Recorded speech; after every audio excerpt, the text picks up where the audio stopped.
Le top 14 des aliments à avoir sur sa liste de cours pour débuter un rééquilibrage alimentaire. Jamendo.com.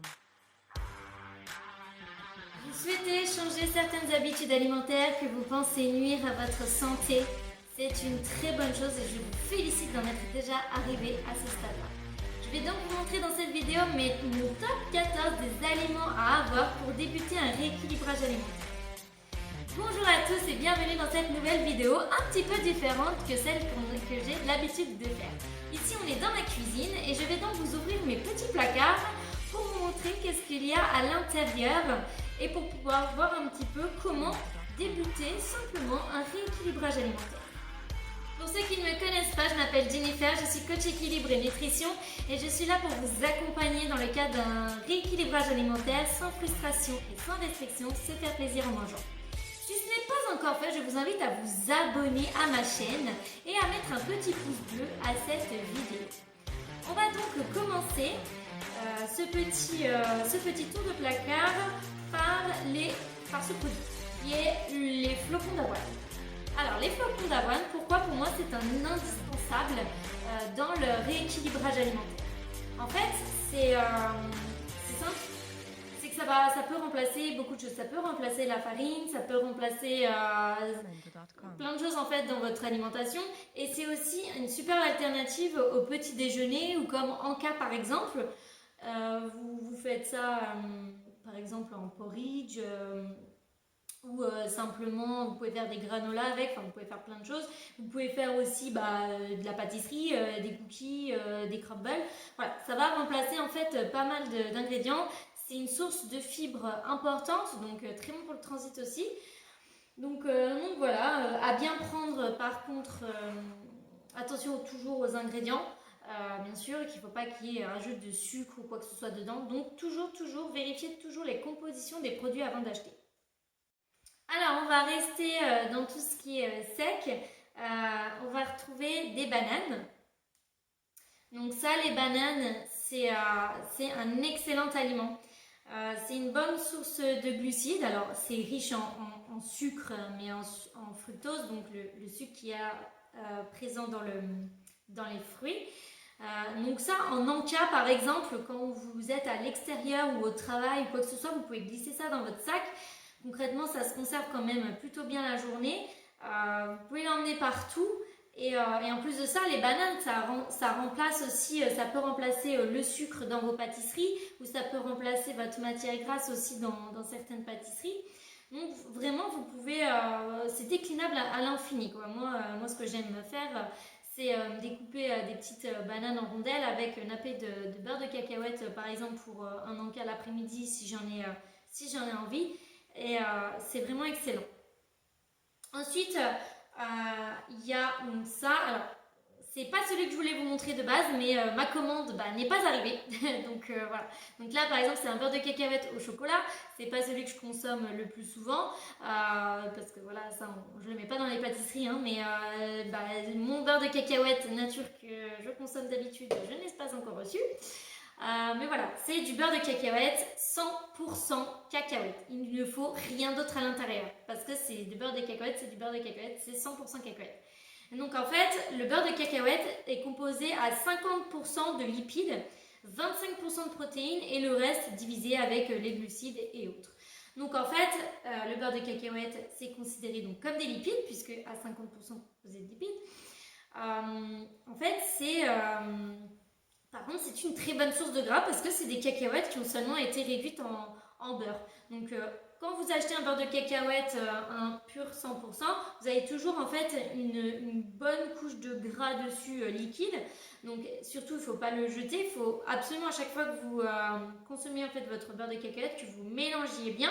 J'aimerais bien vous montrer, mais je ne peux pas. Faut bien le mélanger en fait pour homogénéiser la pâte et en fait c'est pour que le gras en fait se mélange bien à la pâte. Donc voilà, le beurre de cacahuète, excellent alternative aux pâtes à tartiner par exemple, parce qu'en plus de ça, vous pouvez très bien le tartiner sur des crêpes, des pancakes, des tartines de pain ou quoi, mais vous pouvez aussi l'utiliser en cuisine, en pâtisserie et en cuisine aussi d'ailleurs. Moi je fais pas mal de pâtisseries, c'est vrai, à base de beurre de cacahuète, parce que ça va remplacer justement votre matière grasse. Et en plus de ça, ça donne un petit goût sympa. Tentez si bien si on n'est pas allergique bien sûr et qu'on aime la cacahuète. Je vais poursuivre avec les oléagineux, autres oléagineux, même si là on va retrouver les cacahuètes. Là j'ai pris des noisettes et là des amandes. Donc en fait, ça c'est pareil, c'est top en encas. Par exemple, ça c'est bien parce que vous pouvez le transporter aussi partout, hein. Vous pouvez le mettre dans des petits bocaux comme je le fais.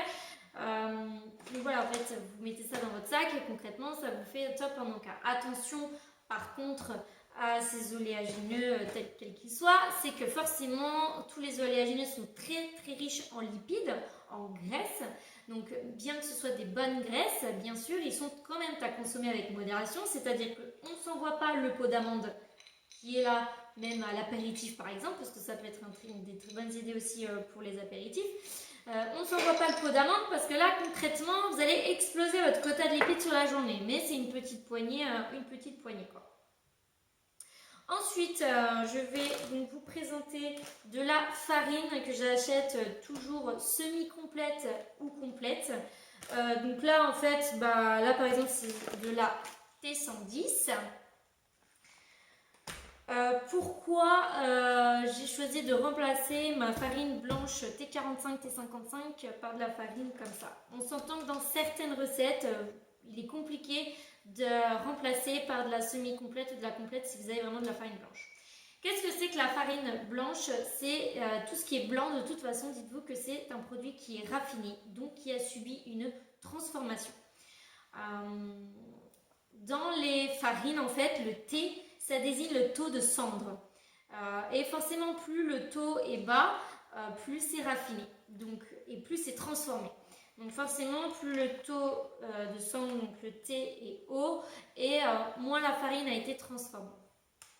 Et en plus de ça, mieux elle est parce que plus c'est complet, et en plus de ça, il y aura plus de fibres. En fait, tout est conservé dans le blé, donc moins de transformation et les bienfaits seront décuplés. Quand vous faites votre pâtisserie en revanche, enfin vos pâtisseries en général avec de la farine semi-complète ou complète, attention parce que en général vos pâtisseries vont avoir tendance à s'assécher beaucoup plus vite avec une farine plus élevée. Donc voilà, à adapter en sachant vraiment que je dirais qu'il y a quand même certaines pâtisseries que vous n'allez pas forcément pouvoir remplacer votre farine blanche. Autre aliment sec, je ne sais pas si vous voyez bien ce que c'est, mais c'est du quinoa. Donc là, ce qu'on appelle un trio de quinoa, parce que vous avez, je crois, du duo et vous avez que du blanc aussi. D'ailleurs, je dois en avoir dans mon placard. Trio parce qu'il a 3 couleurs et que donc c'est différents types de quinoa qu'on mélange. Le quinoa, en fait, c'est une céréale et en fait, c'est aussi riche en protéines pour une céréale. Quand je dis riche en protéines, c'est que c'est un aliment très intéressant, par exemple, pour toute personne qui est végétarienne ou végane ou qui ne consomme pas de viande pour X ou Y raison, parce que c'est là où vous allez aussi retrouver des protéines. Bien sûr, il faudra en manger en plus grande quantité pour avoir le même taux de protéines que dans un morceau de viande, on s'entend. Par contre, voilà, il est quand même intéressant au niveau des protéines. En plus de ça, ça permet de changer au niveau des céréales, des pâtes et du riz. Donc voilà, régulièrement je fais du quinoa. Vous pouvez le faire comme du riz, des pâtes avec une sauce ou quoi que ce soit, mais vous pouvez aussi le faire en salade. Plus particulièrement l'été, c'est vrai que c'est super sympa ce genre de produit dans une salade en fait. Je vous présente un autre produit qui est dans un sens pas top parce que emballé dans du plastique déjà, et en plus de là, là par contre je l'ai pris blanc parce que il y en avait plus malheureusement en complet, mais c'est du riz minute. Pourquoi je vous montre ce produit? Pour vous montrer déjà que personne n'est parfait et que je ne suis pas parfaite, même en alimentation. Mais c'est un produit que j'ai toujours dans mon placard parce que ça sauve en fait.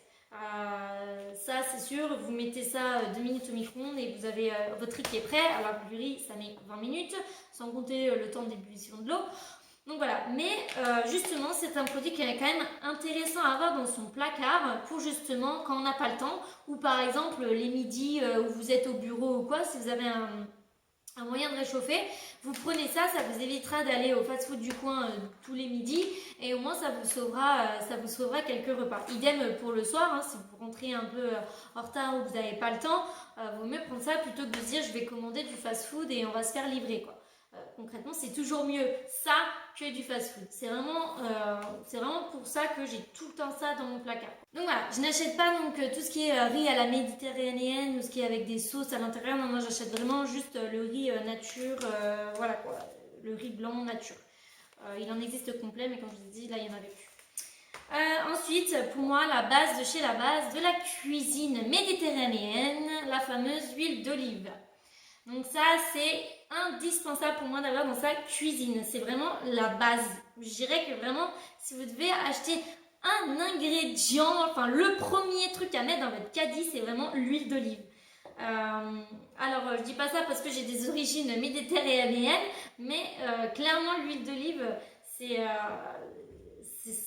un incontournable en fait. Je ne saurais même pas quoi vous dire d'autre parce que c'est la base. Alors bien sûr que toutes les huiles vous apportent quelque chose de différent, hein, ça j'espère que vous le saviez. Donc il est très important de changer régulièrement, en tout cas en fonction de vos plats, d'adapter votre huile, puisqu'en plus de ça, la plupart des huiles ne se chauffent pas, attention.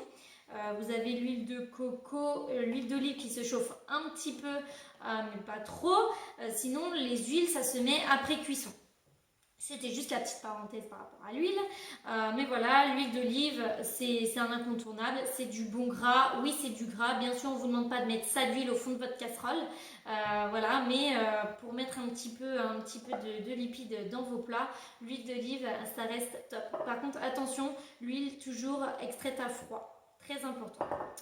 Ensuite, qu'est-ce qu'on a? On a ce produit. Alors, je ne sais pas si vous savez ce que c'est, mais c'est de la patate douce.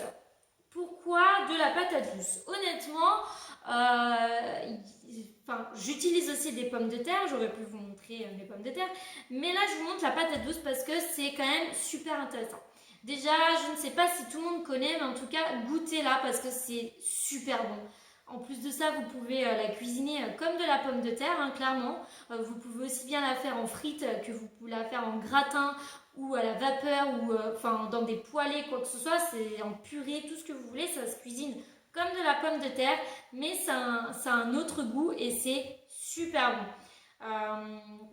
Concernant tout ce qui est macro, on va dire que c'est pas plus ou moins calorique que la pomme de terre classique, d'accord, mais c'est juste que par contre il y a d'autres bienfaits, plus de magnésium notamment dans la patate douce, voilà, mais ça change, je trouve, déjà de faire de la patate douce plutôt que de la pomme de terre classique.